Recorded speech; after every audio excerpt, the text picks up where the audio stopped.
À quoi ça sert? À quoi ça sert de marquer 2 buts à l'extérieur grâce à nos attaquants si c'est pour faire de la merde en défense et se prendre 2 buts? À quoi ça sert? Est-ce que je suis en train de planer ou le Barça, on est sur une méforme là? Est-ce que je suis en train de planer? À quoi ça... Koundé, j'ai pas envie de m'en prendre à toi. Pour moi, t'es le meilleur défenseur droit actuel, mais ton erreur là. Frérot, à quelle heure tu fais ça à la 83e? À quoi ça sert de faire ça? T'avais largement le temps de la donner. C'est des erreurs, ça arrive, pas de souci. Mais c'est pas possible de faire ça à la 83e, les gars. Ma parole, notre défense, mais c'est trop, les gars, tu vois. On s'est trop vu beau. Voilà, septembre, octobre, novembre, on était là. On va gagner ci, on va gagner. Voilà, les gars, le football, ça se joue jusqu'au mois de juin. On vous a dit. Rafinha, encore une fois, qui a fait un bon match. Lewandowski, qui a fait un bon match. Encore une fois, c'est qui plombe le match? C'est la défense, comme d'hab. Comme d'hab. Il y a un problème, NXT. C'est pas possible. Ils arrivent pas à tenir un score. Début de saison, on était là, on tape ci, on tape ça, 4-0 Real Madrid. Là. Mais frérot, si au bout d'un moment, tu fais ça en début de saison et milieu de saison, tu coules, ça sert à rien. Mais là, ce que je suis en train de me dire, c'est ce serait quoi le Barça actuel sans Lewandowski et sans Rafinha? C'est les deux qui nous sauvent tout le temps. Mais derrière, faut bouger aussi. Les gars, je suis sous le choc. Même voler un match quand l'arbitrage est avec nous, on n'y arrive pas. Même voler un match quand l'arbitrage est avec nous, on n'y arrive pas. Match nul, piégé chez eux. Notre bête noire de toute façon. Gérard Martin qui a fait une première mi-temps mais abominable. Il aurait pu y avoir pénalty sur une faute de Gérard Martin. Il n'y a pas eu deuxième carton jaune. Il y a Guaspas qui pète un câble. Mais jusqu'à là, tout va bien pour les Barcelonais. Grosse erreur de Mingueza. But de Rafinha, on gagne 1-0, on est tranquille. Récupération de balle de Rafinha sur Mingueza encore une fois. Extérieur du pied pour Lewandowski. Lewandowski finit 2-0. Le match est emballé. Et voici le tournant du match. Voici le tournant du match. Casado qui prend un jaune sur une faute qu'il ne doit jamais faire. Il ne doit jamais faire cette faute. On prend un but derrière sur une faute professionnelle de Jules Koundé. Jules Koundé, t'as pas le droit. Sapologue, Benoît, mon frère, comment tu peux me faire ça? Puis bref, on se fait égaliser, on prend 2 buts. Si Madrid gagne ces 2 matchs, on n'a plus qu'un seul point d'avance. Un seul point. Putain, on a vendu le match, les gars, j'en reviens pas. J'en reviens même pas. Sinon, vous, les gars, vous en pensez quoi? Ramenez-vous sur cet instant, on s'ennuie. Il s'est passé quoi? Tout allait bien, pourtant vous meniez 2 buts à 0. Qu'est-ce qui s'est passé? En seulement 2 minutes, vous vous faites remonter aussi bêtement. Franchement, c'est pas sérieux. Déjà, comment la trêve internationale face à la Real Sociedad, vous nous avez donné de l'espoir. Alors là, les amis, merci, j'ai envie de dire. Parce qu'il ne reste plus qu'un seul point entre nous si on gagne demain. J'imagine même pas comment les Barcelonais doivent se sentir parce que les 2 erreurs viennent de 2 joueurs qui faisaient vraiment un bon match. Jules Koundé et Casado. Casado, lui, te fait 2 anti-jeux où il se prend des jaunes, c'est normal. Mais Jules Koundé, comment toi tu m'expliques cette erreur? Franchement, à ton niveau, ce genre d'erreur là n'est pas censé se produire. Comment tu peux te faire récupérer le ballon dans cette zone? Pire dans tout ça, c'est que le Celta Vigo en deuxième mi-temps n'était même pas dangereux. C'est après le carton rouge, ils se sont dit, là, il y a quelque chose à gratter. Ils sont allés gratter jusqu'à avoir le 2-2. Et franchement, aujourd'hui, vous pouvez remercier Peña parce que oui, pour moi, aujourd'hui, c'était bouffon de cage. Regardez-moi l'arrêt de Tarek qu'il a lâché en première mi-temps, s'il vous plaît. Il a lâché ça dans le plus grand des cadres et c'était pas le seul arrêt qu'il a fait dans le match. Il a fait v'là des arrêts dans le match aujourd'hui. Gavi, les amis, on en parle. Première titularisation pour lui depuis le retour de blessure. Quel match il a sorti lui aussi. Franchement, son match d'aujourd'hui était impeccable. On revoit un peu le Gavi passionné. Ça m'avait manqué ça, les gars. Rafinha qui a ses habitudes a encore sorti un match incroyable. De toute façon, tous les dangers venaient de lui. Le Barça pouvait être dangereux que sur les longues passes. Qui dit longue passe dit appel de Rafinha. Heureusement pour le Barça, si ça a été aussi compliqué en première mi-temps, c'est à cause du cousin à Torres, notre cher Gérard Martin. Et quand il joue, tu sais qu'en défense, ça va être compliqué. En plus de ça, aujourd'hui, Cubarsí n'était pas dans son élément et avait lui aussi qui déséquilibrait toute la ligne défensive. Malheureusement pour le FC Barcelone, ils enchaînent sur 2 mauvais résultats et comme par hasard, c'est quand Lamine Yamal n'est pas là. Vous voyez l'importance du petit? À le Real Madrid, on n'est pas loin. Apprêtez-vous parce que là, on va plus rigoler. Yes! Yes! Yes! 2-2, remontada du Celta Vigo. Oh non, je suis content. Oh non, je peux expulser ma joie.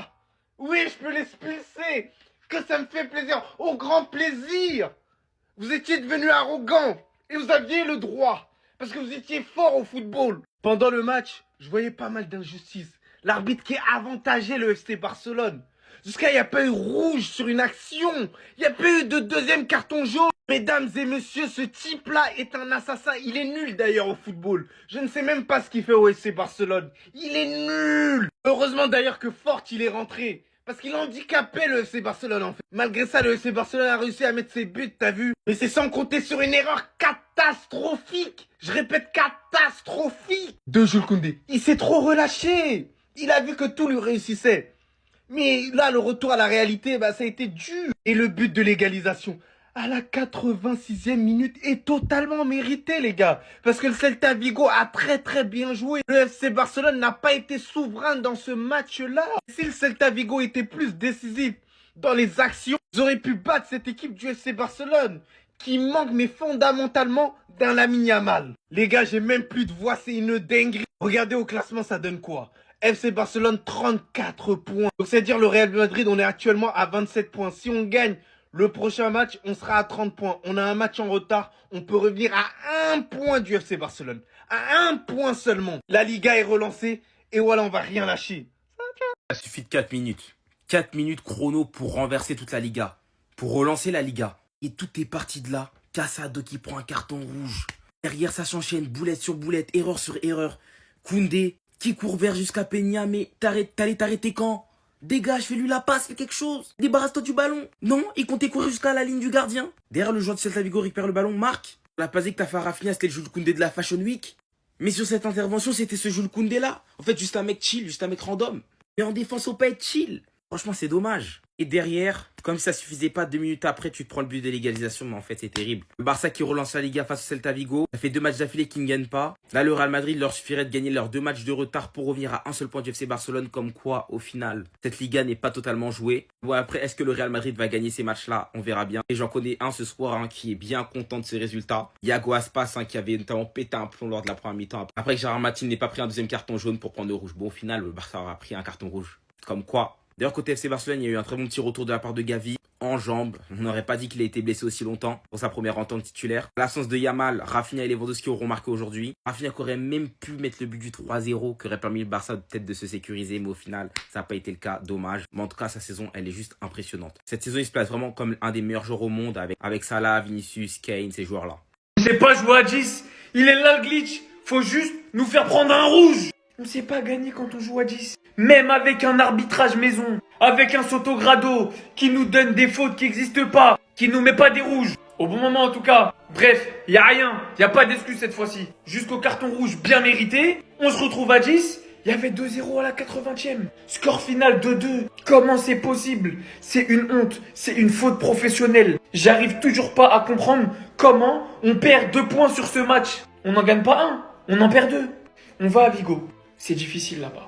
On fait le match. On réussit le piège du hors-jeu pendant la globalité du match. On réussit à en claquer 2. On est serein, on est tranquille. Et Hansi Flick qui gère pas son coaching aujourd'hui. Parce que si on s'était passé de Gérard Martin, et par les changements par la suite, mais de toute façon je vais en parler dans une autre vidéo, c'est pas normal de s'être fait marcher dessus. J'ai revu le Barça de l'année dernière. J'ai revu le Barça de l'année d'avant. Le Barça qui sait pas gérer ses fins de match. Les remplaçants qui sont pas capables de s'élever au niveau, d'entrer avec la vraie intensité et de changer le cours du match. Il y a certains joueurs qui sont de retour de blessure, qui sont clairement pas à 100%. De Jong, toujours pas à 100%. Gavi, pas à 100%. Dani Olmo, pas à 100%. Honnêtement, je suis dépité. Toujours premier de Liga. L'écart se réduit avec le Real. Et on lâche des points dans un match qu'on avait déjà gagné. Honnêtement, pitoyable. Pathétique. Bref, je vous en dirai plus dans un débrief beaucoup plus long que vous pourrez retrouver sur l'application que vous connaissez qui commence par Y. Le lien est dans ma bio. Foncez, ça sort demain. Je vais défoncer des darons là-bas. Je vous le dis. Comment Mais comment c'est possible? Comment le Barça a pu laisser filer ce match-là, les gars? Oh non! À 10 minutes de la fin, le Barça menait 2-0. Le Barça avait plutôt bien maîtrisé son match. Le Barça était tranquille et il y a eu quelques erreurs. Notamment d'Hansi Flick. Vous savez que, bon, je lui tombe pas dessus, hein, même après ses erreurs, je vais pas lui tomber dessus. Hein. C'est tellement extraordinaire et largement hors norme ce qu'il fait sur ce début de saison que je vais pas lui tomber dessus. Mais tu sors Pedri, alors qu'Olmo est fatigué, fait pas un énorme match, que Casado a déjà un carton. Voilà, t'as un De Jong qui est un peu dans le profil de Casado, tu peux sortir Casado. Gavi, encore que tu le sortes, première titularisation depuis son retour de blessure, je comprends. Mais Casado, il a un carton, tu veux faire rentrer De Jong, t'as du Fermin, sors Olmo, fais rentrer Fermin, fais rentrer De Jong et sort Casado. Il le fait pas et derrière, Casado prend rouge à la 80e et le Barça coup sur coup 2 fois se fait piéger avec une énorme erreur de Jules Koundé. Ça aussi, je veux pas lui tomber dessus parce qu'il est tellement énorme depuis le début de saison que c'est compliqué de lui tomber dessus pour ça. Mais malheureusement, ça plombe l'équipe à ce moment-là. Et c'est dommage parce que là, c'est vraiment 2 points de perdu qui font mal. On va dire les termes, il y a une Lamine Yamal dépendance au FC Barcelone. Sans lui, on n'a pas de bons résultats. Depuis qu'il est blessé, il n'y a eu aucune victoire. Faut se poser les bonnes questions. Comment à l'heure actuelle, en 2024, le FC Barcelone repose sur les épaules d'un garçon de 17 ans? Alors, il y a beaucoup de choses à dire, mais déjà, Gérard Martin, comment ce joueur est titulaire au FC Barcelone? Comment Alejandro Balde n'est pas titulaire à son poste? Mais comment on peut lui laisser sa chance? Il a été nul. Nul du début jusqu'à la fin, Gérard Martin. Ensuite, oui, on a été réduit à 10 contre 11 à la 82e minute, mais comment c'est possible d'encaisser 2 buts en 8 minutes? Quand tu es le FC Barcelone, quand tu as montré un aussi beau visage depuis le début de saison, ce n'est pas possible. On gagne 2-0, c'est inadmissible de se faire attraper de partout. Surtout que défensivement, ça a été notre force depuis le début de saison.